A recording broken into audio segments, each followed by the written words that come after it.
The drums stopped, and the entire hall went silent, because everyone knew what silence before the Alpha King meant.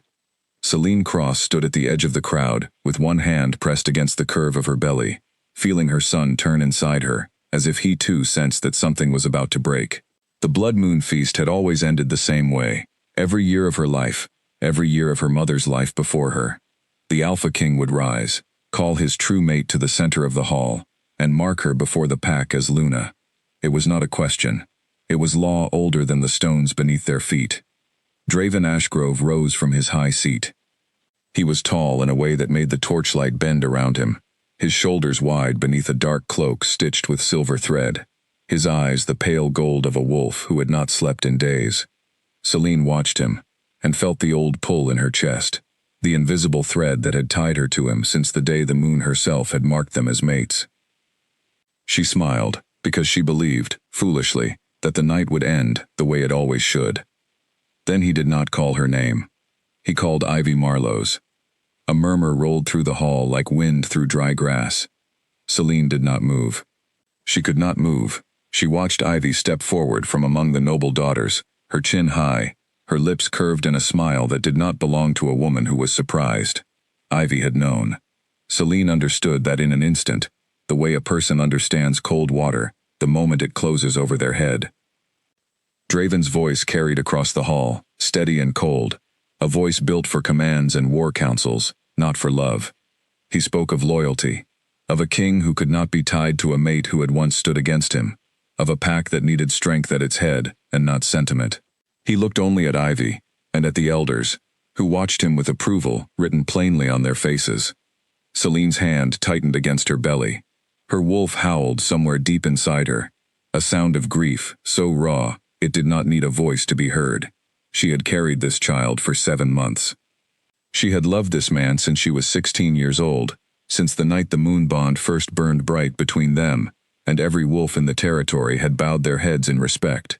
She had given him everything a mate could give, and now he stood before his entire kingdom and gave her place to another woman. The mark came fast. Draven's fingers curled with claws that caught the firelight, and he drew them gently, deliberately, across Ivy's collarbone. Ivy gasped, not in pain, but in triumph, and the pack erupted into the ceremonial cheer that was meant for Aluna's claiming. Celine heard her own heartbeat over the noise, a frantic drum that drowned out everything else in the world. She did not cry. She would not give them that. She turned, slow and deliberate, so that no one could say later that the former Luna had run in shame. She walked toward the great doors of the hall with her spine straight and her chin level, though every step felt like walking across broken glass. A few wolves parted for her, their eyes lowered, unable to meet her gaze. Others did not bother to hide their satisfaction. She had always known there were wolves in this pack who resented her, who whispered that a Luna should be chosen for strength and blood, not for a moon bond that could not be explained or controlled. Tonight, those wolves had won. Behind her, she heard Ivy's laughter, soft and pleased, drifting over the sound of the celebration. She heard Draven's voice again, low, speaking words she could not make out, and she told herself she did not care what he said, though a small and foolish part of her still hoped he might follow her through those doors and tell her it had all been some terrible mistake. He did not follow. The night air outside the hall was sharp and cold, and Celine stood beneath it for a long moment, letting it bite at her skin, letting it remind her that she was still alive, still breathing, still carrying a child who had done nothing to deserve a mother who had just been discarded in front of an entire kingdom. She pressed her palm flat against her belly and whispered an apology to the small life inside her, a promise that she would not let this be the story of his birth. She began to walk toward the private wing of the castle, past guards who bowed out of habit rather than loyalty, past servants who would not meet her eyes. In her chambers, she sat on the edge of her bed and allowed herself exactly 1 hour of grief. She let the tears come, silent and furious, let her shoulders shake with the weight of humiliation and heartbreak, let herself remember every promise Draven had ever made to her, under a sky full of stars neither of them had needed to lie beneath. Then she wiped her face, and she stood, and she began to plan. She had known for weeks that something had shifted between them. Draven had grown distant after a raid on the eastern border, coming back from it changed, colder, quicker to anger. quicker to believe rumors that should have insulted him to even hear. She had tried to ask him what was wrong, and each time he had turned away from her, as if the answer was something he could not bring himself to say to her face. She understood now that whatever poison had been fed to him, it had worked exactly as intended. She did not know yet who had done this to them. She only knew that she could not stay to find out while carrying his child in a castle where her enemies now controlled the throne room. Celine moved through her chambers with quiet efficiency, pulling a traveling bag from beneath her bed, one she had packed and hidden days ago, when the tension in the castle had first become unbearable. She had told herself then that she was simply being careful. Now she understood that some part of her had already known this night was coming. She dressed in dark, plain clothing, nothing that marked her as Luna, nothing that would catch a guard's eye if she passed one in the corridors. She left behind every piece of jewelry Draven had ever given her, laid out neatly on the dressing table, like a message she did not need to write in words. She kept only one thing, a small silver pendant shaped like a crescent moon, the first gift he had ever given her, back when his eyes still looked at her like she was the only star in his sky. She almost left that too. In the end, she could not. At the small writing desk near the window, she paused and picked up a pen. She thought for a long time about what to write, about how many ways there were to say goodbye to a man who had chosen someone else in front of the world. In the end, she wrote only a few lines. She told him that their son would grow up knowing his own strength and not his father's shame. She told him that she was taking what was hers, because he had made it clear tonight what was his. She did not sign it with love, because she was no longer certain that word belonged to either of them. She left the letter on the pillow where he would find it, and then she moved to the window, testing the old iron latch she had loosened herself 2 nights before, in case tonight became the night she feared it would be. The grounds below were quiet, the celebration still roaring behind the thick castle walls, torchlight glowing gold against the dark sky. Celine lowered herself from the window ledge, onto the narrow stone ledge that ran along the outer wall, moving carefully, one hand always braced against her belly, murmuring soft reassurance to the child within her with every careful step. She had grown up in these grounds. She knew every hidden path, every gap in the outer wall the guards forgot to watch because it seemed too narrow for anyone to use. She was not just anyone, she was Celine Cross, born of a line of Lunas who had survived worse than heartbreak, and she intended to survive this too. She reached the outer wall as the moon climbed higher, its light spilling silver over the dark trees beyond the castle grounds. For a moment, she allowed herself to look back at the towers rising behind her, at the windows glowing with warm light and laughter that no longer belonged to her. She thought of Draven's hands, once gentle against her skin, now marking another woman's collarbone in front of everyone they had ever known. She thought of the years she had given him, the battles she had stood beside him through, the nights she had held him when nightmares of his father's cruelty would not let him sleep. She let the memory settle, and then she let it go. A soft rustle in the trees made her freeze, every muscle in her body coiled and ready. A shadow stepped from the darkness, and for one terrifying heartbeat she thought a guard had found her. Then the shadow resolved into a familiar shape, an old friend of her mother's, a woman named Odette who had once served as healer to the pack, and who had quietly slipped away from court years ago after a dispute with the council. Odette had sent word to Celine weeks earlier, cryptic and careful, offering shelter if it was ever needed. Celine had not understood then why the offer had felt so urgent. She understood now. Odette did not ask questions. She simply held out a hand, steady and warm, and helped Celine down the last stretch of the hillside, toward a waiting cart, hidden beneath a canopy of low branches. Celine climbed in without a word, curling herself carefully among blankets that smelled of dried herbs and wood smoke, and Odette covered her with more blankets still, enough to hide the shape of a pregnant woman from any patrol they might pass on the road. As the cart began to move, wheels creaking softly over the packed dirt road, Celine allowed herself to look back one final time. The castle stood tall against the night sky, its highest tower catching the last of the moonlight, the sound of celebration still faint on the wind. Somewhere in that castle, Draven Ashgrove was standing beside another woman, believing his true Luna was still upstairs in her chambers, waiting for a morning that would never come the way he expected. Celine closed her eyes and let the rhythm of the cart carry her away from everything she had ever known. She did not know yet what her son's face would look like, whether he would have his father's pale gold eyes, or her own deep brown ones. She did not know where Odette was truly taking her, or how long she would need to stay hidden, or whether Draven would ever come looking for her at all.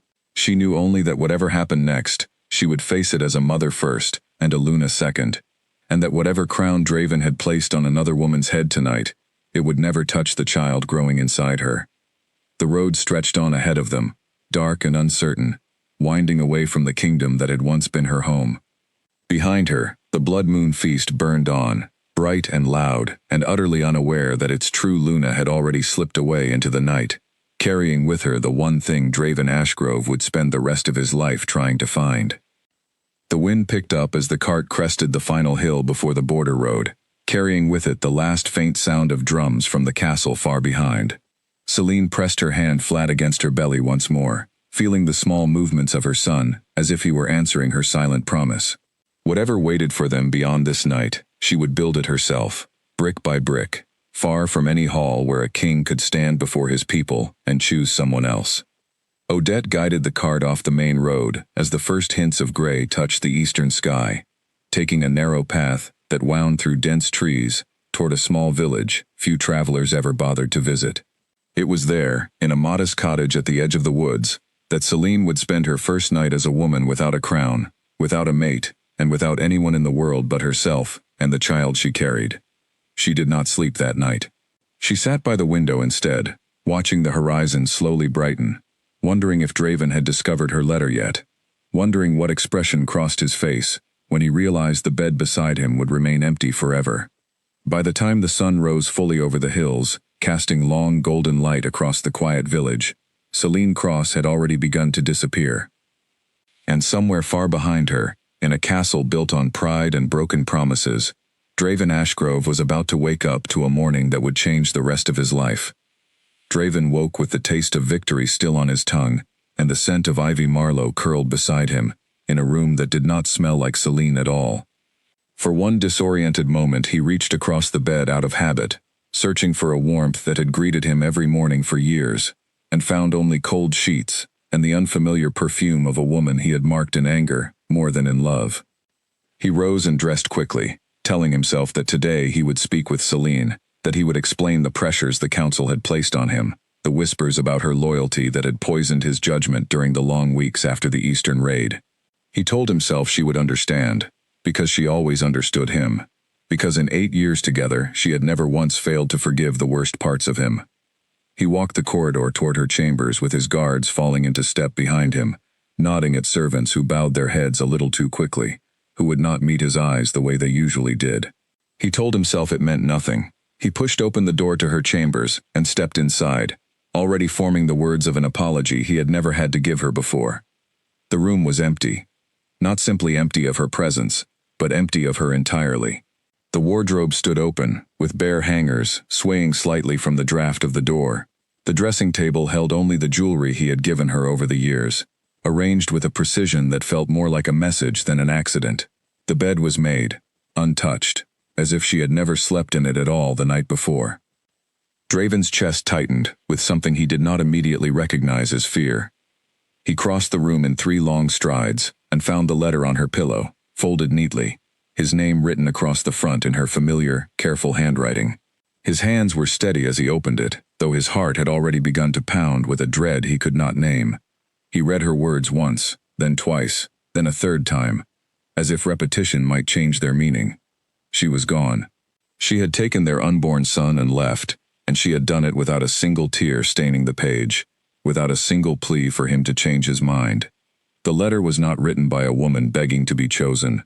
It was written by a woman who had already chosen herself. Draven's wolf surged forward with a violence that startled even him, a raw animal grief clawing up from somewhere deep in his chest, demanding he tear the room apart, demanding he run into the forest and howl until she heard him and came back. He forced it down with effort that left his hands shaking, because a king could not fall apart in a room where any servant might walk past and see him break. He called for his beta, a broad-shouldered wolf named Callum, who had served at his side since they were both young enough to still believe the world was simple. Callum arrived within minutes, took one look at Draven's face, and immediately closed the door behind him, sensing that whatever had happened required privacy before it required action. Draven handed him the letter without a word.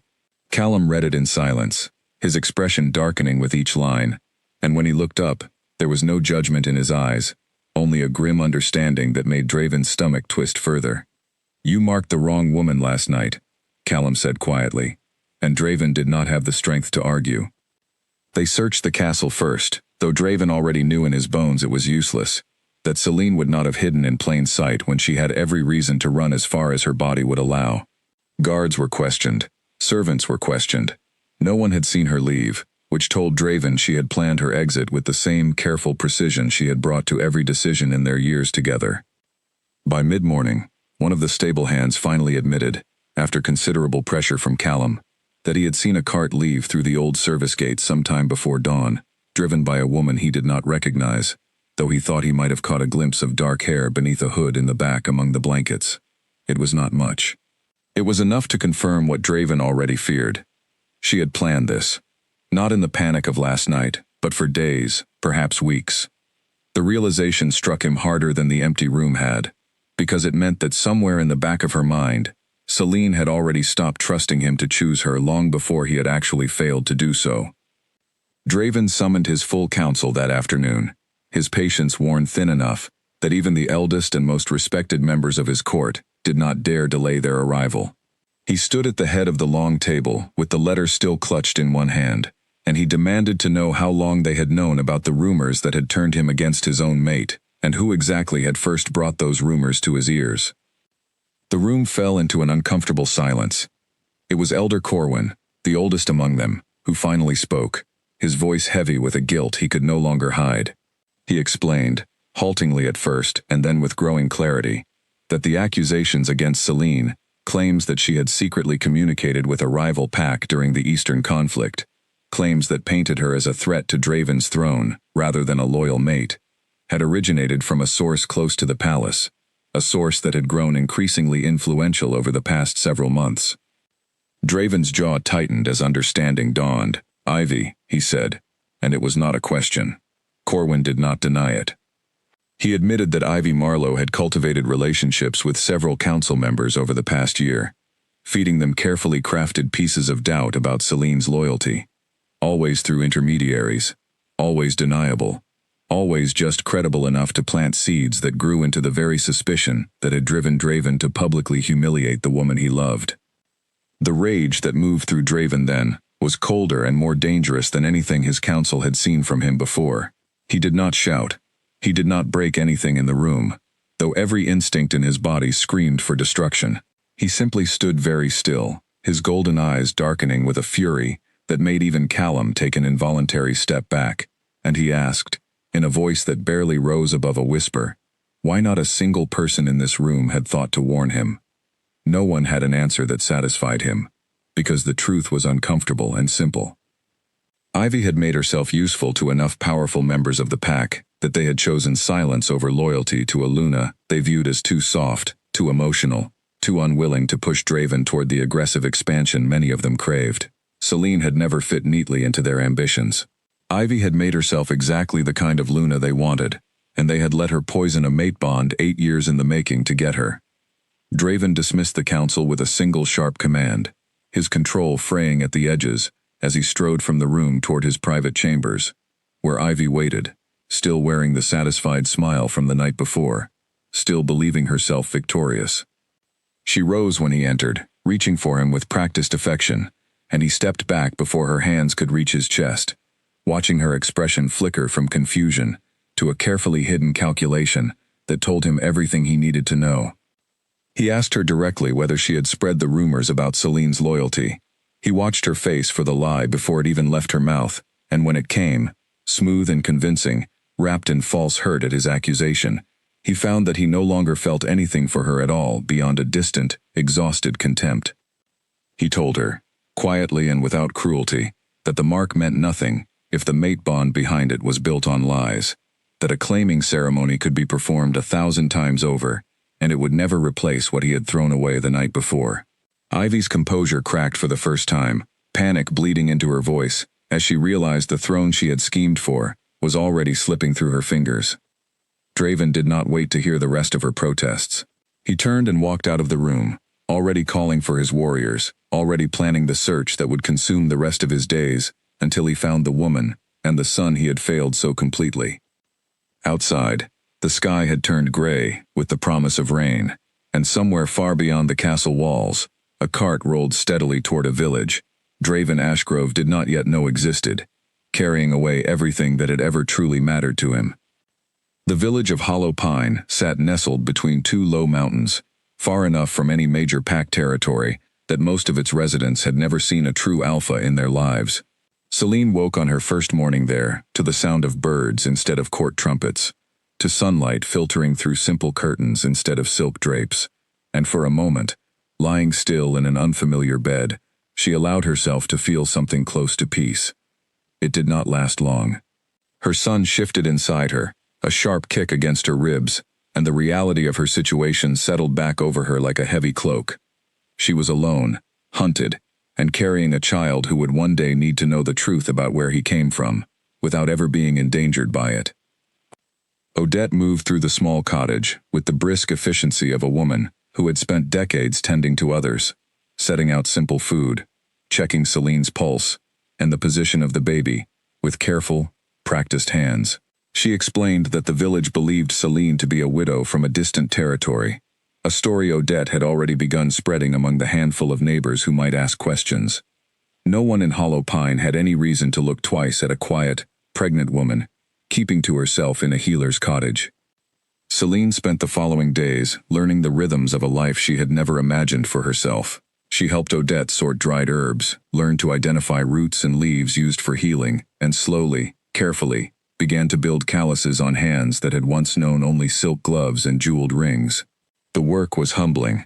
It was also, she found, deeply steadying, a way to keep her mind from circling endlessly back to the image of Draven's claws, marking Ivy's collarbone, in front of the entire pack. She thought of him constantly, despite her best efforts not to.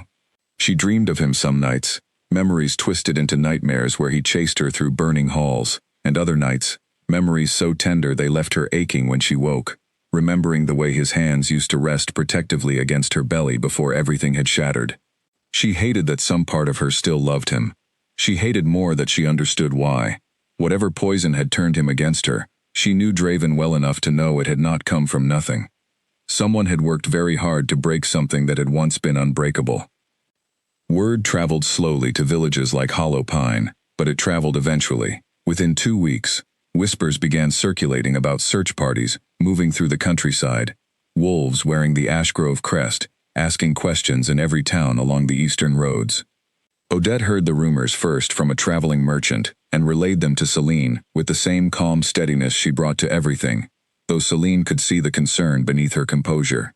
"They will not stop looking," Odette warned her one evening as they sat by the fire, and Celine, one hand resting against her belly, only nodded.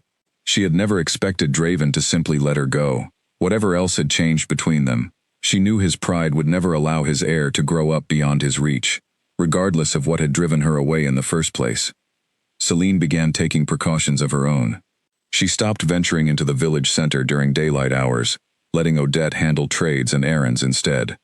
She learned the fastest routes into the deeper forest, memorizing paths that would allow her to disappear quickly if searchers ever came too close. She practiced controlling her scent the way Odette taught her, using specific herbs rubbed into her skin and clothing to mask the traces that any trained tracker might otherwise follow. Despite every precaution, the search parties drew closer with each passing week. A young man from a neighboring town warned Odette that Ashgrove wolves had been asking specifically about a healer's cottage near Hollow Pine, describing a woman matching Celine's description with unsettling accuracy. It was clear that someone close to Draven had begun piecing together the fragments of her trail, and time was no longer a luxury Celine could afford.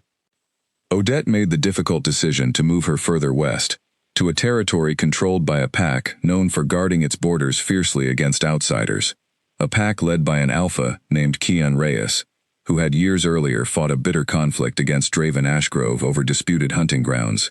If there was anywhere Draven's warriors would hesitate to search without risking open war, it was Kian's territory. The journey west took 3 difficult days, traveling only at night, resting in abandoned barns and forest clearings during daylight hours, when Draven's search parties were most active. Celine's body, heavy with the final weeks of pregnancy, protested every mile, but she pushed through the discomfort with a determination that surprised even Odette, who had cared for many mothers in her long years as a healer, but had rarely seen one so fiercely committed to protecting a child not yet born.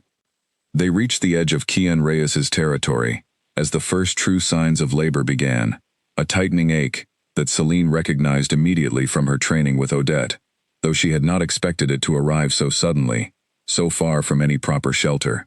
Odette's face tightened with barely concealed alarm as she assessed the timing, the location, the complete absence of any safe place to deliver a child in the middle of unfamiliar woods.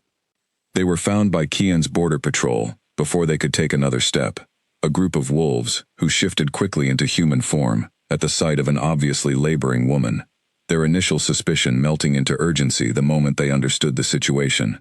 One of them, a younger wolf with kind eyes, immediately offered to carry word ahead to their alpha, while the others helped guide Celine and Odette toward the nearest outpost within Kian's lands. Celine barely registered the journey after that, lost in the growing intensity of contractions that stole her breath and narrowed her world down to survival, to the singular focus of bringing her son safely into a world that had already proven itself capable of cruelty. She remembered fragments, the warmth of a fire in an unfamiliar room, Odette's steady voice guiding her through each wave of pain, the concerned face of a tall stranger who appeared briefly in the doorway, before being ushered firmly away by Odette, who would allow no distractions during such a critical moment. Hours passed in a blur of exhaustion and determination, and when her son finally arrived, his cry cutting sharply through the quiet room, Celine felt something inside her chest crack open, with a relief so profound it left her weeping, clutching the small, warm weight of him against her chest, as Odette worked efficiently around them, ensuring both mother and child were safe. She looked down at her son's face for the first time, and felt her heart still completely. He had her dark hair, thin and damp against his small head, but his eyes, when they finally opened to blink up at her, were unmistakably his father's, a pale gold that seemed to catch even the dim firelight and hold it. There was no denying whose son he was. There would never be any denying it, not with eyes like that.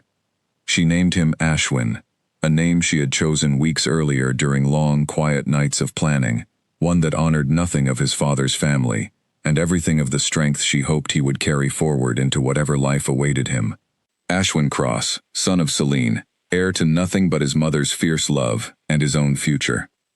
Word of the birth reached Kian Reyes within the hour, and though protocol demanded he wait for a proper introduction, curiosity, and something he could not quite name, drew him to the doorway of the small room, where Celine rested with her newborn son. He was younger than Celine had expected an alpha of his reputation to be, his dark hair still damp from what looked like a hurried effort to make himself presentable, his expression carrying a careful neutrality that did not quite mask genuine concern. He introduced himself simply, without the formality she might have expected, and asked only whether she and her son were safe and comfortable, whether there was anything his pack could provide. Celine studied him carefully, searching for any sign of the ruthless warlord Draven had once described to her in stories of their border conflicts, and found instead a man who seemed almost gentle, watching her with an attentiveness that felt unfamiliar after months of running. She did not tell him everything that first night. She simply thanked him for his hospitality and allowed exhaustion to finally claim her, drifting into sleep, with her son held securely against her chest, safe for the first time in weeks, within borders that Draven Ashgrove would not easily cross. Outside the small room, Kian lingered longer than protocol required, troubled by something in the woman's careful, guarded manner, by the way she had flinched slightly when he mentioned that patrols along the eastern border had reported increased activity from Ashgrove wolves in recent days. He did not yet know her full story. He suspected, with the sharp instincts that had kept his pack safe through years of conflict, that whatever had brought a laboring woman fleeing through his territory in the dead of night was a story that would eventually demand his attention, whether he sought it out or not. He was not wrong. Weeks of searching had worn Draven down to something harder and quieter than the king who had once stood proudly before his pack at the Blood Moon feast. He no longer slept in the royal chambers, unable to bear the sight of the empty bed where Celine should have been. He took his meals standing, reviewed reports while pacing, and spoke to his council only when absolutely necessary, his patience for their counsel worn thin by the knowledge that some of them had known about Ivy's schemes and said nothing. Ivy herself had been confined to a guest wing under careful watch, no longer welcome in Draven's private chambers, no longer treated as anything close to Luna. She had tried, in the early days, to convince him that Celine's disappearance was proof of guilt, that a loyal mate would have stayed and fought for her place rather than fleeing in the night. Draven had listened to exactly one of these arguments before informing her, coldly and finally, that he understood now precisely how her mind worked, and that further attempts to manipulate him would only worsen her situation. The search parties Draven sent out numbered in the dozens, spreading across every territory his authority could reach, questioning merchants, healers, innkeepers, anyone who might have crossed paths with a pregnant woman traveling alone, or with a single companion. Most leads dissolved into nothing. A few provided fragments, a woman matching her description seen on the eastern road, a healer's cottage abandoned suddenly near a village called Hollow Pine, always arriving days or weeks after Celine had already moved on. Callum, ever practical despite his loyalty to Draven, began to voice concerns that the search itself was damaging the kingdom, that an alpha king obsessively chasing a missing mate across foreign territories left his own lands vulnerable, his council divided, his warriors stretched thin. Draven knew his beta was right. He could not bring himself to care, not while his son remained somewhere beyond his reach, growing up without ever knowing his father's face. It was during a tense council meeting, weeks into the search, that Elder Corwin finally revealed a detail he had been reluctant to share, fearing Draven's reaction.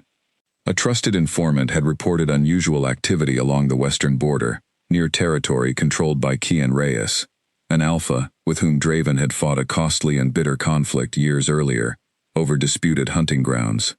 The informant claimed to have seen a woman matching Celine's description near Kian's outer settlements, though the report was unconfirmed and several weeks old. Draven's reaction was immediate and intense. If Celine had truly sought refuge within Kian's territory, it complicated everything. Kian's pack guarded its borders with a ferocity matched by few others in the region, and any attempt by Draven to send warriors across that line without invitation would almost certainly be viewed as an act of war, reigniting a conflict that had already cost both packs dearly the first time.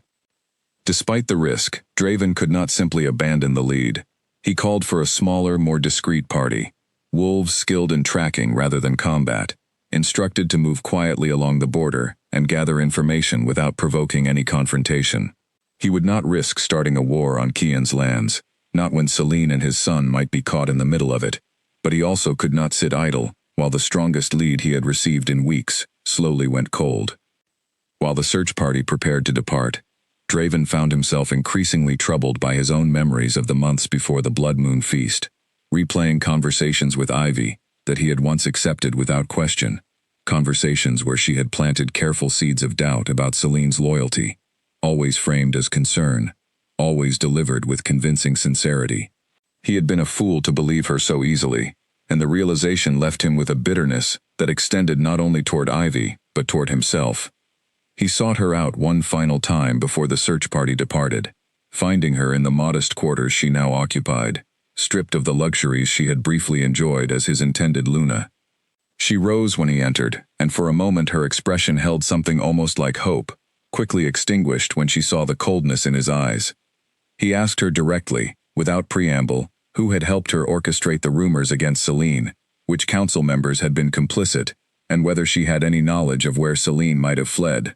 Ivy's composure finally broke completely under the weight of his relentless questioning, and she admitted, in halting, tearful fragments, that she had worked with a small faction of the council who feared Celine's influence over Draven's more compassionate policies, wolves, who believed the pack needed a harder, more aggressive Luna to secure its future against rival territories. She swore she had no knowledge of where Celine had gone, that her goal had only ever been to secure her own position, not to endanger Celine or the unborn heir. Draven studied her for a long moment, searching for any trace of the woman he had once found appealing enough to mark in a moment of anger and grief, and found nothing left but contempt.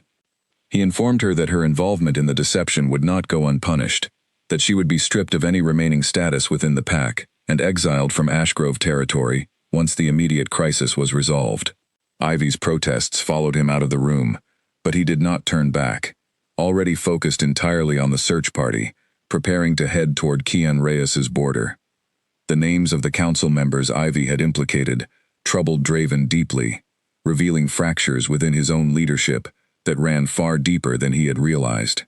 Elder Corwin, to his credit, had already begun quietly working to identify and address the extent of the conspiracy, though the process would take time Draven felt he could not spare while his family remained lost to him. As dusk fell over the castle, Draven stood alone on the highest balcony, looking out toward the western horizon where, somewhere beyond his sight, his son was growing older each day without him. He thought of Celine's letter, still folded carefully in the pocket of his cloak, her words about their son growing up knowing his own strength rather than his father's shame cutting deeper each time he reread them. He did not know yet that his search party would find nothing but cold trails and closed doors within Kian's territory, that Celine had already vanished deeper into lands his warriors could not safely follow. He knew only that he would not stop searching, that whatever pride had led him to mark the wrong woman at the Blood Moon feast had long since been replaced by a desperate, aching need to make things right, if she would ever give him the chance. Below the balcony, the kingdom continued its quiet nighttime routines, unaware of how close their king stood to losing everything that had once made him whole.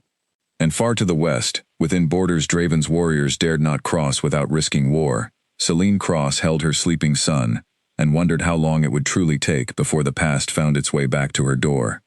Ashwin grew quickly in the weeks that followed his birth, his small features settling into a face that grew more unmistakably his father's with each passing day. Celine often found herself staring at him during quiet moments, tracing the shape of his eyes with a fingertip, wondering how she was supposed to raise a child who carried such an obvious mark of the man she had fled, wondering whether he would one day resent her for keeping him from a kingdom that was, by blood, rightfully his. Kian Reyes's territory proved safer than Celine had dared hope, its borders patrolled with a discipline that discouraged even determined intruders, its people wary of outsiders in a way that worked entirely in her favor. She and Odette were given a small cottage near the edge of the main settlement, modest but comfortable, close enough to the healer's quarters that Odette could continue practicing her craft, far enough from the central gathering halls that Celine could remain relatively unnoticed. Kian himself visited more often than protocol strictly required, always with some practical reason, checking on supplies, inquiring about Ashwin's health, discussing minor matters of territory logistics that could easily have been handled by lesser members of his pack. Celine noticed the pattern but said nothing, uncertain what to make of an alpha who seemed genuinely invested in the well-being of a stranger and her child, when his reputation had painted him as someone far colder and more calculating. She learned, slowly, through careful conversations and the occasional comment from pack members she encountered, that Kian's reputation had been shaped largely by his conflict with Draven years earlier, a border dispute that had escalated into open combat, before finally settling into an uneasy truce that neither side fully trusted. Kian, it seemed, had grown into his role as alpha through necessity rather than ambition, taking control of his pack at a young age after his father's sudden death, forced to prove his strength quickly to wolves who doubted a young leader could hold their territory against aggressive neighbors like Draven Ashgrove. There was a weariness beneath Kian's careful composure that Celine recognized, the exhaustion of a leader who had spent years defending what was his, without ever truly getting to enjoy the peace he fought for. She found herself, against her better judgment, growing curious about him, about the quiet moments when his guarded expression softened, usually when he thought no one was watching him watch Ashwin sleep. Word of increased activity along the border reached Celine through Odette one gray afternoon, delivered with the same careful calm the older woman brought to every difficult conversation. Ashgrove warriors had been seen near the outer settlements, not crossing into Kian's territory outright, but close enough to suggest deliberate investigation, rather than coincidence. Celine's stomach dropped at the news, old fear resurfacing with sharp, immediate clarity. She sought out Kian that evening, finding him in the small hall he used for private meetings, and for the first time since arriving in his territory, she told him the truth, or at least enough of it to matter. She explained who she truly was, the former Luna of the Ashgrove pack, mother to the true heir, fled after being publicly discarded at the Blood Moon feast, in favor of another woman. She watched his expression carefully as she spoke, bracing for judgment or calculation, and found instead a stillness that seemed to be genuine surprise, slowly giving way to understanding. Kian did not ask why she had come to his territory specifically, though the question lingered unspoken between them. He simply asked what she needed to feel safe, and promised, with a directness that startled her, that his pack would not hand her or her son over to Draven Ashgrove, regardless of any diplomatic pressure that might follow. She asked him why he would risk reigniting an old conflict for a woman and child he barely knew, and his answer, quiet and considered, stayed with her long after their conversation ended. He told her that he had spent years fighting Draven over disputed land, but he had never respected a man who would humiliate his own mate in front of an entire kingdom, heir or no heir. Whatever quarrels existed between their packs, this was not a matter of politics to him. It was simply a matter of what was right.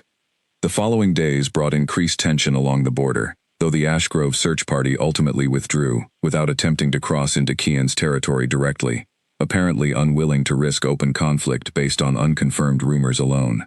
Selene allowed herself a cautious relief, though she understood it was likely only a temporary reprieve. Draven would not simply give up his search, not for his own heir, and eventually the trail would lead back to Kian's borders, with more certainty than before. In the meantime, life in the small settlement continued, with a rhythm Selene found herself growing genuinely attached to, despite every instinct telling her not to grow comfortable anywhere she might one day be forced to leave. She helped Odette with the healing work, learned the names of pack members who greeted her warmly despite her outsider status, and watched Ashwin grow stronger and more alert with each passing week, his golden eyes tracking movement around him with a curiosity that reminded her painfully of his father. Kian's visits became a fixture of her days, no longer requiring practical excuses to justify them. He would sit with her in the evenings sometimes, sharing quiet conversation about nothing of particular importance, and Selene found herself, for the first time in months, laughing without the weight of grief pressing immediately behind it. She was careful not to examine too closely what that growing ease between them might mean, uncertain whether her heart had any business feeling anything at all beyond the fierce protective love she held for her son.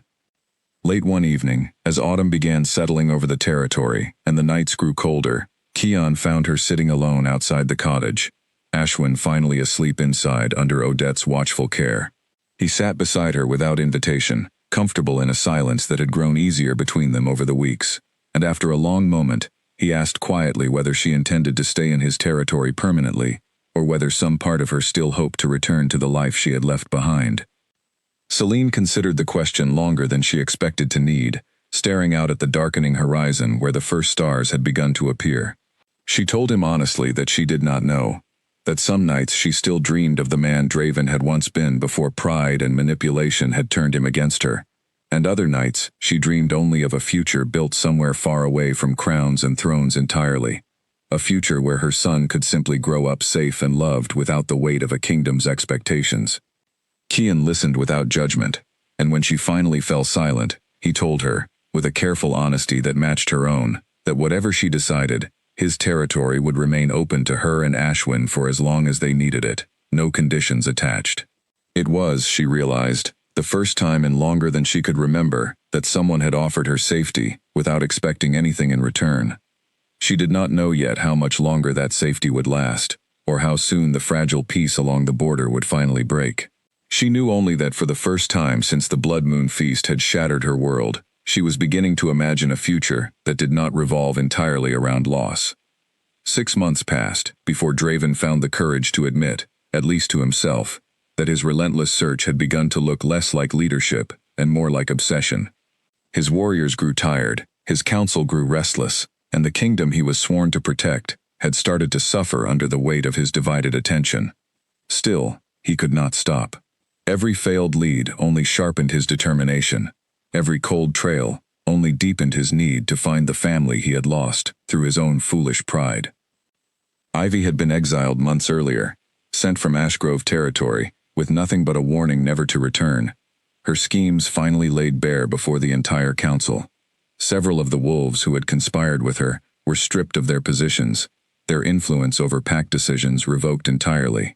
Elder Corwin, though not directly complicit in the deception, took much of the blame upon himself for failing to warn Draven sooner, and his guilt drove him to work tirelessly alongside the remaining loyal council members to help stabilize a kingdom shaken by scandal.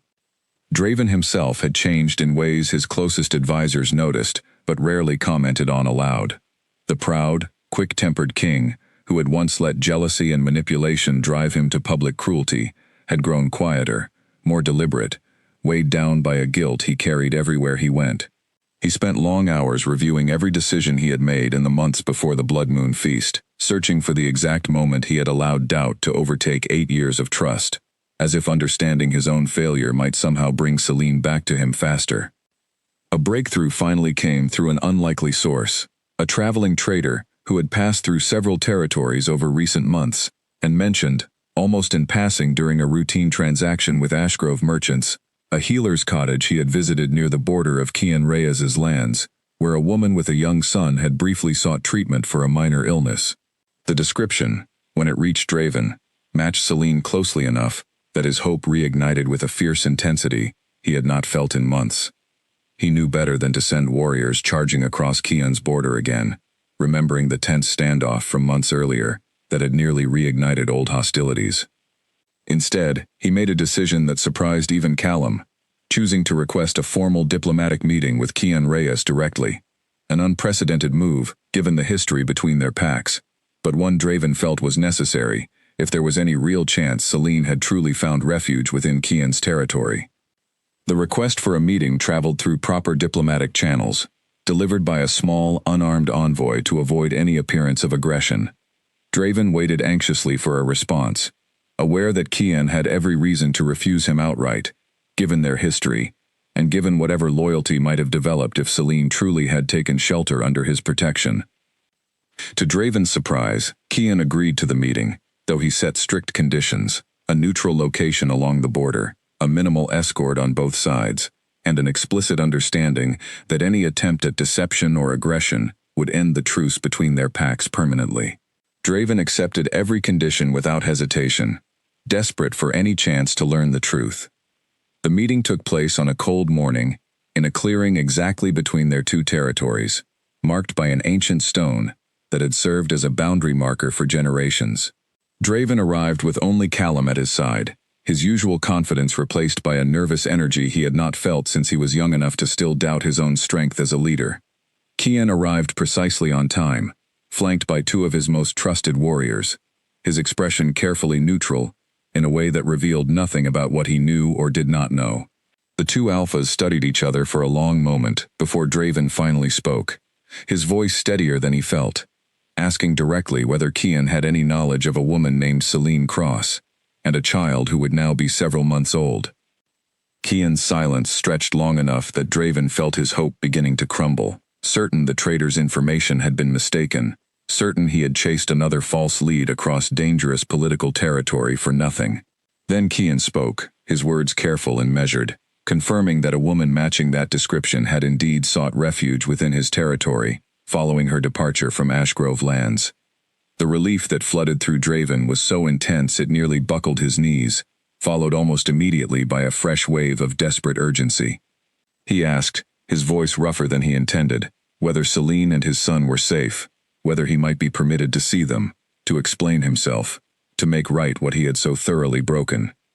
Kian's expression hardened slightly, and his next words carried a weight that made clear his loyalty in this matter did not lie with Draven, regardless of any diplomatic courtesy required by their meeting. He told Draven plainly that Selene had shared her story with him, that he understood exactly what had happened at the Blood Moon feast and in the months of manipulation that preceded it, and that he would not simply hand her over or arrange a meeting without her explicit consent, regardless of Draven's status as her mate or as the child's father. Draven absorbed this with difficulty, old pride warring against the desperate need to see his son for the first time. He understood, even through his frustration, that Kian's protectiveness was not unreasonable given everything Selene had endured, but the thought of being kept from his own child, by an alpha who had once been his enemy, tested every restraint he had cultivated over the past 6 months. He asked instead whether Kian would at least deliver a message to Selene on his behalf, a request he could not refuse without confirmation, and after a long moment of consideration, Kian agreed, though he made clear he would not pressure her in any way regarding her response. Draven spoke carefully, choosing each word with more deliberation than he had ever given a formal address to his own council. He asked Kian to tell her that he knew now the full truth about Ivy's manipulation, that he understood the depth of his own failure in believing lies over 8 years of trust, that he did not expect forgiveness but hoped, desperately, for the chance to know his son and to make right whatever could still be repaired between them. Kian listened without visible reaction, committing the message to memory with the same careful precision he brought to matters of territory and defense. When Draven finished, Kian offered no promises about how Celine might respond, only confirmation that the message would reach her exactly as spoken. The two alphas parted ways as the sun climbed higher over the clearing, the ancient boundary stone standing silent witness to a conversation that would ripple through both their territories in ways neither man could fully predict. Draven rode back toward his own lands with a fragile new hope taking root in his chest, tempered by the uncomfortable awareness that Kian's protective loyalty toward Celine ran deeper than simple diplomatic obligation. He did not yet understand the full shape of that loyalty, or how much it might complicate the fragile hope of reconciliation he had just risked everything to pursue. He knew only that somewhere beyond the border he had just crossed and recrossed, his son was growing up in a stranger's territory, and that whatever chance remained to be part of that life now rested entirely in the hands of the woman he had wronged, and the man who had chosen to protect her. Kian returned to his territory carrying a message he was not entirely certain he wanted to deliver, though his sense of honor demanded he keep his word, regardless of his own complicated feelings on the matter. He found Celine in the small garden behind her cottage, kneeling in the soil beside Odette, teaching a now crawling Ashwin to reach toward the herbs she was tending with careful, guiding hands. She looked up at his approach, and something in his expression must have warned her that this was not an ordinary visit, because her smile faded into cautious alertness, her hand instinctively moving closer to where Ashwin played beside her. Kian asked if they could speak privately, and Celine, after a long moment of hesitation, handed her son to Odette's waiting arms, and followed him a short distance away, out of easy earshot. He told her everything, the diplomatic request that had arrived days earlier, the tense meeting at the boundary stone, Draven's confirmation that the full truth about Ivy's manipulation had finally come to light. He watched her carefully as he spoke, noting the way her expression shifted through disbelief, old grief, and something that looked uncomfortably close to hope before she managed to school her features back into careful neutrality. When he finished relaying Draven's message, word for word as promised, Celine remained silent for a long moment, staring out toward the tree line at the edge of the settlement, as if the answer to her tangled feelings might be written somewhere in the distant branches. Kian did not push her for a response, understanding that whatever she decided would carry consequences far beyond a simple choice between two men. She finally spoke, her voice quiet but steady, admitting that some part of her had always suspected the rumors against her had originated from deliberate manipulation, rather than genuine belief on Draven's part. Knowing the truth did not erase the pain of watching him mark another woman in front of their entire pack while she stood there carrying his child. It complicated her anger without dissolving it entirely, leaving her caught between old love and a new, hard-won understanding that trust, once broken so publicly, could not simply be rebuilt through a single diplomatic message. Kian listened without offering his own opinion, though Celine could sense the careful restraint in his silence, the way his jaw tightened slightly whenever Draven's name came up in conversation. She had noticed, over the months of their growing friendship, that something had shifted quietly between them, an ease and warmth that had nothing to do with diplomatic obligation or shared protection of her son. She was not foolish enough to pretend she did not understand what that shift might mean, though she had carefully avoided examining it too closely, uncertain whether her heart had any right to feel anything beyond exhaustion and caution after everything she had survived. She asked Kian directly, with a bluntness that surprised them both, what he thought she should do. He considered the question seriously before answering, telling her honestly that the decision belonged entirely to her, that he would support whatever choice she made, whether that meant eventually allowing Draven back into her life, or building something entirely separate from the kingdom she had left behind. He added, quietly, that his territory would remain open to her, regardless of what she decided about Draven. An offer that had nothing to do with obligation, and everything to do with a growing fondness he had not intended to develop, but could no longer entirely deny. Celine studied him for a long moment, understanding the weight beneath his careful words, and found herself, despite every instinct toward caution, genuinely moved by the quiet steadiness he had offered her from the very first night she had arrived in his lands, laboring and terrified. A stranger, seeking shelter from a storm, entirely of another man's making. She did not give Draven's message an immediate answer. Instead, she asked Kian for time. Time to consider what she truly wanted, separate from old habits of love, and separate from the fresh complications of feelings she had not expected to develop for a man who had once been her enemy's rival. Kian agreed without hesitation, telling her there was no deadline she needed to meet, no pressure she needed to feel beyond whatever her own heart eventually decided. Over the following weeks, Celine found herself thinking constantly about the shape her life might take moving forward.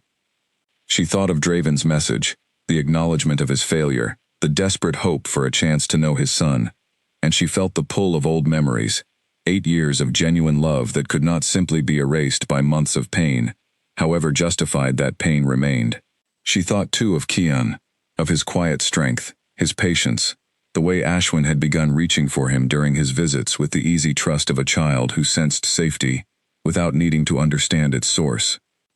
She spoke with Odette one evening, seeking the older woman's counsel, and Odette, who had known Celine since childhood, offered no easy answers, only the gentle reminder that whatever choice she made, it needed to be her own, made freely, and without the weight of anyone else's expectations, not Draven's, not Kian's, not even her own son's future needs weighing too heavily against her own heart's honest desires.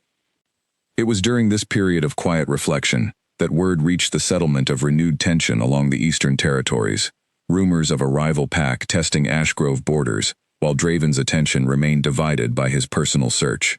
Celine understood immediately what this meant, that Draven's kingdom, and by extension his responsibilities as Alpha King, could not simply wait indefinitely while he pursued reconciliation with her. Whatever future existed between them, if any future existed at all, would need to accommodate the reality that he was not simply a man seeking forgiveness, but a leader whose choices affected an entire pack's safety and stability. She made her decision on a quiet evening, watching Ashwin sleep peacefully in his small crib. His golden eyes closed, but his father's unmistakable features settled softly in rest. She would not simply return to Draven's side out of old love or obligation, nor would she dismiss the possibility entirely out of lingering anger. She would meet him, on her own terms, in a location of her own choosing, and she would judge for herself, face to face, whether the man who had marked another woman at the Blood Moon Feast had truly changed enough to deserve a place in his son's life. She informed Kian of her decision the following morning, watching carefully for his reaction, and found only quiet acceptance beneath a flicker of something more complicated, an emotion he did not name aloud, but that Celine recognized nonetheless, having felt something similar stirring in her own chest over recent weeks. He offered to arrange the meeting through the same diplomatic channels used previously, ensuring her safety and control over the terms, and Celine, grateful for his continued steadiness, accepted without hesitation. As preparations for the meeting began, Celine found herself facing a truth she could no longer avoid.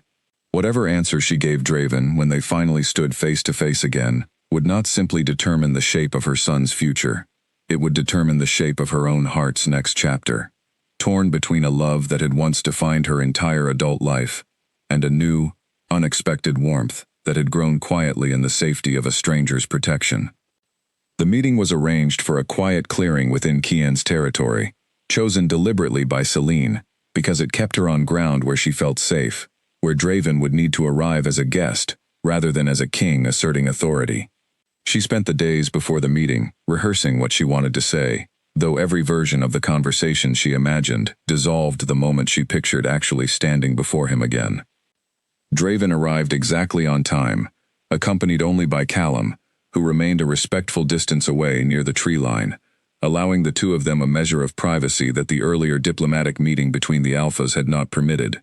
Celine stood near the center of the clearing, with Ashwin held securely against her hip, having decided, after long consideration, that Draven should meet his son honestly, without pretense or delay. She watched Draven's face as he approached, watched the exact moment his eyes moved from her to the child in her arms, watched something break open across his features that no amount of practiced kingly composure could fully contain. He stopped several paces away, close enough to see clearly, but far enough to respect whatever boundaries she had set, and for a long moment, he simply stared at his son, at the unmistakable golden eyes that mirrored his own, at the small face that held traces of Celine in every other feature. His voice, when he finally found it, came out rougher than she had ever heard it, thick with an emotion he made no effort to hide. He asked, quietly, if he could know his son's name, and Celine told him, watching carefully for his reaction.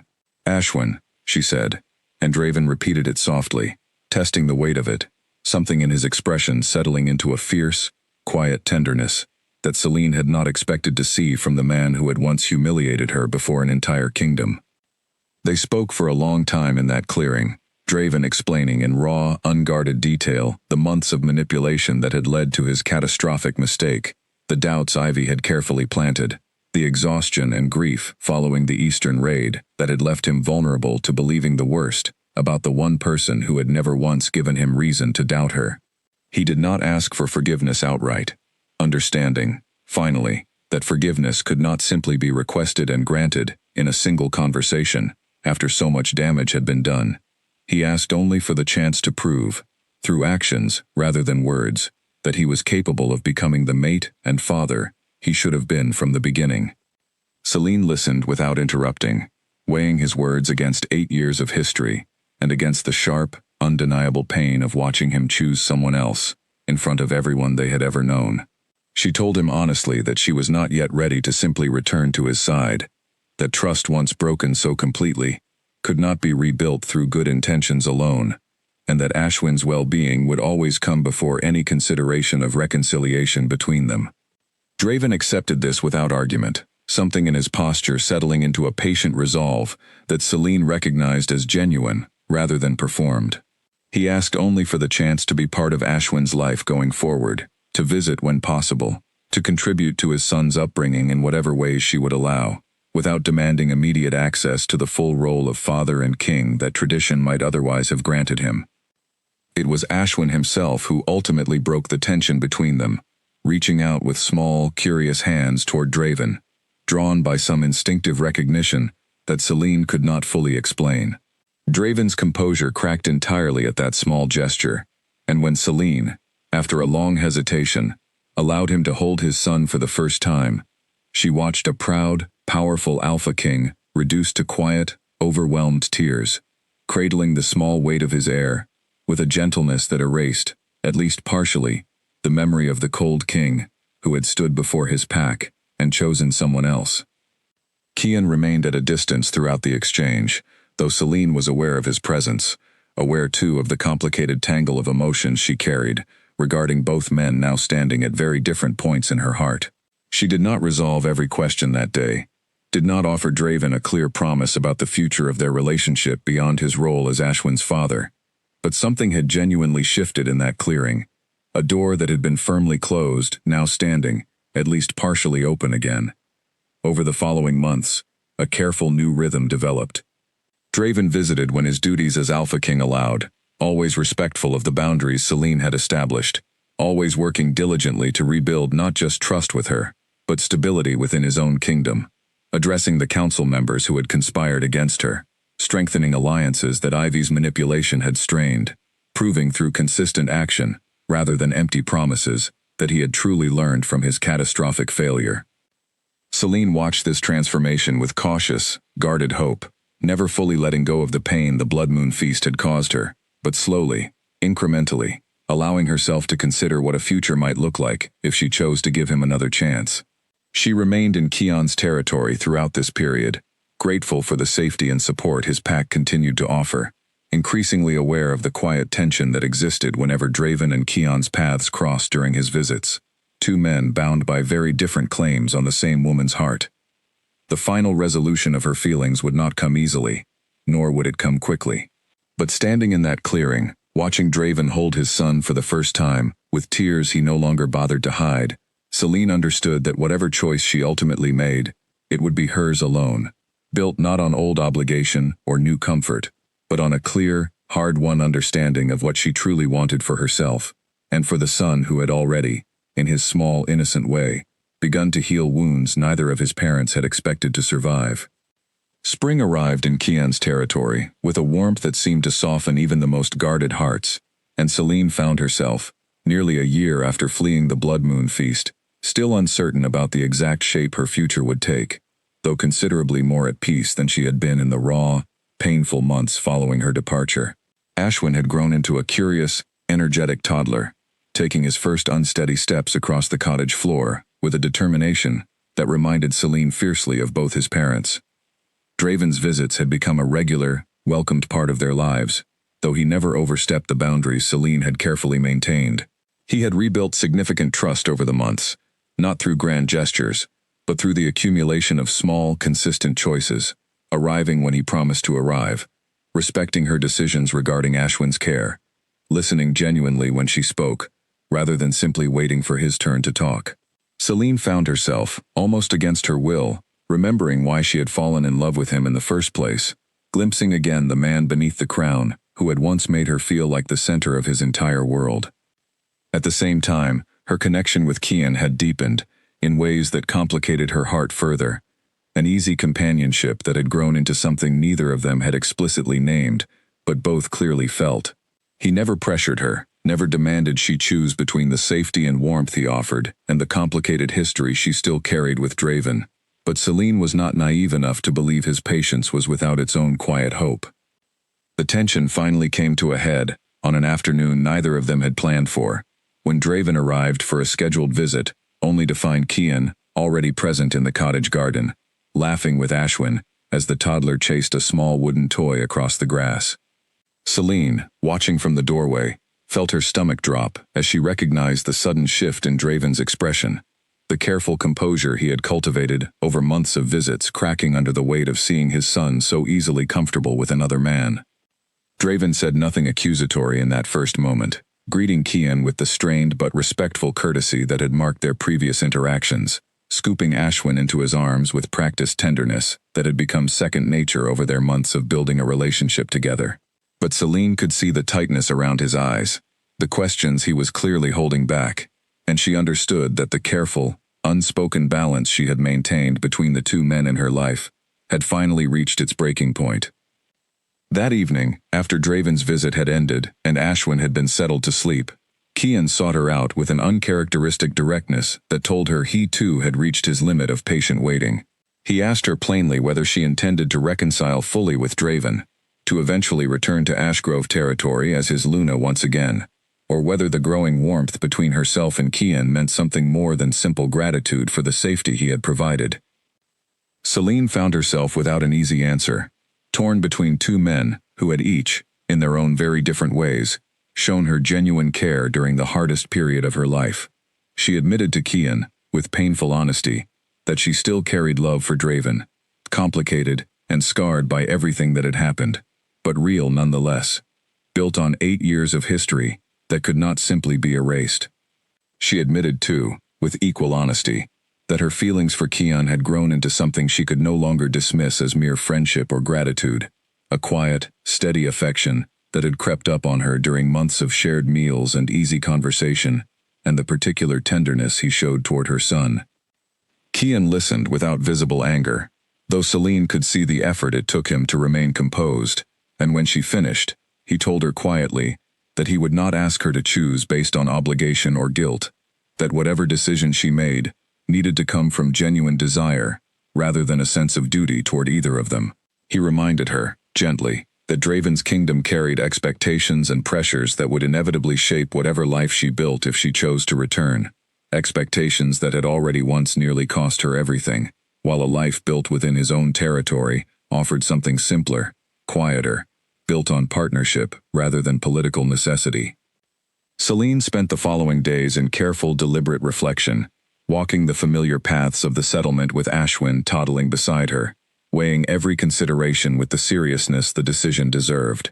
She sought out Odette once more, and the older woman, who had watched this entire journey unfold from its most painful beginning, offered perhaps the most useful counsel Celine had received throughout the entire ordeal. Odette reminded her that the Blood Moon Feast had taught her something important about the dangers of building an entire identity around being someone's chosen mate, someone's Luna, someone's crown to wear proudly before an adoring pack.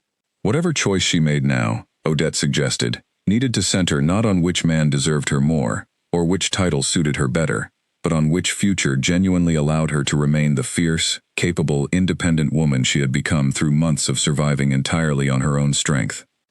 The words settled deeply into Celine's heart, clarifying something that had remained murky throughout weeks of careful deliberation. She realized, with a suddenness that felt almost like relief, that her decision could not simply be about choosing between Draven and Kian, as if her own future were merely a prize to be awarded to whichever man proved himself worthiest. Her decision needed to be about what she wanted for herself and for Ashwin, built on her own terms rather than shaped entirely by either man's hopes or expectations. She requested a meeting with Draven, this time explicitly separate from his role as Ashwin's father, wanting to speak with him directly about the future of whatever relationship remained possible between them. He arrived nervous in a way she had rarely seen from him, clearly aware that this conversation carried weight beyond their usual careful arrangements regarding their son. She told him honestly about the complicated tangle of her feelings, about the genuine progress he had made in rebuilding trust, and about the equally genuine connection that had grown between herself and Kian during her time in his territory. She watched pain flicker across Draven's face at this admission, old possessive instinct warring visibly with the growth he had worked so hard to cultivate over the past year. To his credit, he did not lash out, did not demand or threaten or fall back into the prideful anger that had cost him so dearly at the Blood Moon feast. Instead, he asked her, with a vulnerability that revealed exactly how much he had changed, what she truly needed from him going forward, regardless of whether that included a future as his mate and Luna. Celine told him that whatever she decided, she needed him to understand that she would never again allow herself to be treated as anything less than an equal partner. Never again stand silently while pride or manipulation dictated the terms of her own life. She needed a partnership built on genuine trust and mutual respect, not simply a return to old roles that had once nearly destroyed her. Draven absorbed this with careful attention, and when he finally spoke, his voice carried a steadiness that told her he meant every word completely. He told her that he no longer wanted the version of their relationship that had existed before, the one where his pride and his throne had ultimately mattered more than protecting the woman who loved him. He wanted, if she would allow it, the chance to build something new, something that honored the fierce, independent strength she had discovered in herself during the year they had spent apart, rather than asking her to simply fold herself back into the shape of Luna she had once been. The conversation did not end with a clear resolution that day, but it marked a genuine shift in how both of them understood what any future together, if it existed at all, would need to look like. Celine left the meeting with clearer eyes than she had carried in months, understanding finally that her choice, whichever direction it ultimately took, needed to be made from strength rather than fear, from genuine desire rather than old habit or obligation to either man's hopes. Somewhere in her heart, she already suspected which direction her final answer would take. She simply needed the courage to say it aloud, to both men who had shaped the most difficult and transformative year of her entire life. Celine called both men to the same clearing where she had first allowed Draven to hold his son, understanding that whatever she chose to say deserved to be spoken honestly and openly, without secrecy or division between the two most significant relationships that had shaped her year of exile. Kian arrived first, his expression carefully composed, though Celine could see the tension he carried beneath it. Draven followed shortly after, equally guarded, equally aware that this meeting would likely determine the course of the rest of his life. She stood between them with Ashwin held securely in her arms, her son now old enough to reach curiously toward both men with the easy, uncomplicated affection of a child who understood only that he was loved, not the complicated history that had brought these three adults to this particular clearing on this particular morning. Celine spoke first to Draven, acknowledging clearly the genuine growth she had witnessed in him over the past year, the humility with which he had worked to earn back trust that his pride had once shattered so completely. She told him that Ashwin would always know him as his father, that she would never stand between the relationship they had carefully built together, and that whatever future she chose for herself, Draven's role in his son's life was not something she intended to diminish. She watched him brace for what came next, and she did not delay it further. She told him gently but firmly that she would not be returning to Ashgrove territory as his Luna, that the wounds from the Blood Moon feast, though healed enough to allow genuine co-parenting and even friendship, had changed something fundamental in how she understood her own worth and her own needs. She could not simply return to a throne and a crown built on a foundation that had once nearly cost her everything, regardless of how much he had grown since that terrible night. Draven absorbed the words with visible pain, though he did not argue, did not attempt to convince her otherwise. Instead, after a long, difficult silence, he told her that he understood, that he had perhaps always known, somewhere beneath his hope, that some wounds simply could not be fully undone, no matter how sincerely a person worked to make amends. He promised, with a sincerity that carried real weight given everything he had proven over the past year, that he would remain a devoted and present father to Ashwin, regardless of where Selene chose to build her life, and that he would respect whatever future she chose, without resentment or interference. Turning to Kian, Selene found her voice softening into something warmer, something that had grown slowly and honestly during months of shared safety and quiet companionship. She told him that the affection she had come to feel for him was not born from gratitude or convenience, but from a genuine connection built on mutual respect and partnership, exactly the kind of foundation she had told Draven she needed and had not fully realized, until this moment, that she had already found. She asked him, with a vulnerability that mirrored the courage he had shown her from the very first night of her arrival in his territory, whether he still wanted a future built alongside her and her son, understanding fully the complications that came with loving a woman whose child carried the blood of a rival Alpha King. Kian's answer came without hesitation, his composed exterior finally giving way to open, undisguised emotion, confirming that his feelings for her had only deepened over the months, that he wanted nothing more than the chance to build a life with her, openly and without reservation. Draven watched this exchange with an expression that carried genuine pain, but also, surprisingly, a measure of peace that Selene had not expected from the proud king, who had once been unable to imagine losing anything he considered his. He stepped forward, extending a hand toward Kian in a gesture that carried enormous weight given their history, acknowledging aloud that whatever rivalry had once existed between their packs mattered far less than ensuring Selene and Ashwin had genuine happiness and safety moving forward. The two alphas shook hands in that quiet clearing, a fragile new peace forming between territories that had once stood on the edge of war, built now on a foundation neither of them could have predicted a year earlier. Draven made clear that his acceptance did not come easily, that some part of him would always carry regret for the mistake that had cost him the chance at the life he had once imagined with Selene, but he would not allow that regret to poison the genuine happiness his son deserved to witness in his mother's life.